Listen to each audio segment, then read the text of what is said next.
एक विवाह किया सुतकीर्ति, कश्मीर के राजा थे धृष्टकेतु, उनकी बेटी थी भद्रा, उनसे भगवान ने एक विवाह किया।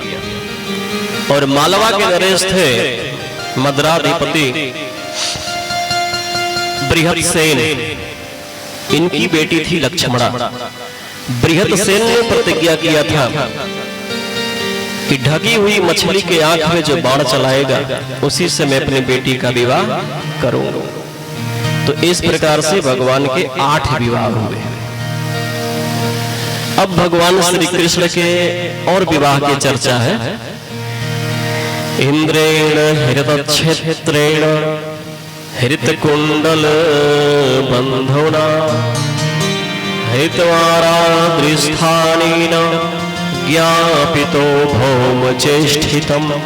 ध्यान दीजिएगा, उसी समय एक दानव था भौमासुर, जिसे नरकासुर भी कहते हैं। भौमासुर था, ये पृथ्वी का बेटा था। इंद्र की मां अदिति के कान का कुंडल और इंद्र का छत्र चमर छीन लिया था, यानी इंद्र लोक पे भौमासुर का अधिकार था। एक दिन भगवान ने भौमासुर के नगरी पर आक्रमण कर दिया और साथ में सत्यभामा जी भी हैं। भौमासुर की नगरी की रक्षा एक मूर नामक दानव करता है प्यारे, जिसके 5 सिर हैं। मूर दानव, भगवान ने मूर दानव के सिर को काट दिए। इसके बाद भौमासुर से युद्ध आरंभ हुआ। इस युद्ध में भौमासुर भगवान श्री कृष्ण को अत्यंत घायल कर दिया। भगवान श्री कृष्ण के शरीर शिथिल हो गए, अंग अंग शिथिल हो गए, रक्त से लथपथ हो गए, अब युद्ध नहीं कर पा रहे हैं। ऐसा लगा कि भगवान श्री कृष्ण का वध कर देगा भौमासुर। अब सत्यभामा एक बार भौमासुर की ओर देख रही है, एक बार कृष्ण की ओर देख रही है। अब बताइए सत्यभामा किसका पक्ष लेंगे, अपने पति का या अपने पुत्र का? क्योंकि सत्यभामा पृथ्वी की अवतार है और भौमासुर पृथ्वी का बेटा है। किसका पक्ष लेंगे? मेरे ख्याल से पतिव्रता नारी अपने पति का ही पक्ष लेंगी महाराज। और पृथ्वी ने भौमासुर को वरदान दिया है कि जब तक मैं नहीं कहूंगी तब तक तेरा मृत्यु नहीं होगा। सो सत्यभामा ने कहा कि हे प्रभु, आप इस दुष्टात्मा को, पापात्मा को मार डालिए। सो भौमासुर भगवान के हाथों मारा गया और परम सद्गति को प्राप्त हुआ।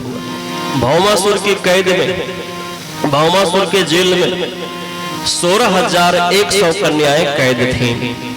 वे सभी मुक्त हो गईं। भगवान के चरणों में प्रणाम की, निवेदन की। भगवान ने कहा कि हे देवियों, अब आप लोग अपने अपने माता पिता के पास चले जाइए, अपने अपने घर चले जाइए।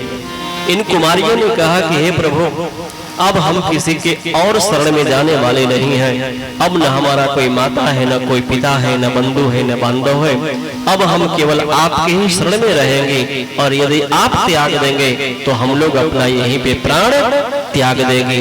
महाराज भौमासुर ने प्रतिज्ञा किया था कि मैं एक ही साथ में 1.25 लाख कन्याओं से विवाह करूंगा, लेकिन उसकी कामना को भगवान ने नष्ट कर दिया और इन 16,100 कन्याओं को मुक्त किया। कन्याएं भगवान से प्रार्थना कर रही हैं, निवेदन कर रही हैं कि हे ठाकुर जी, हमें आप अपने आश्रय में स्वीकार करिए। तुमसे आरी तो कर ली मुरारी,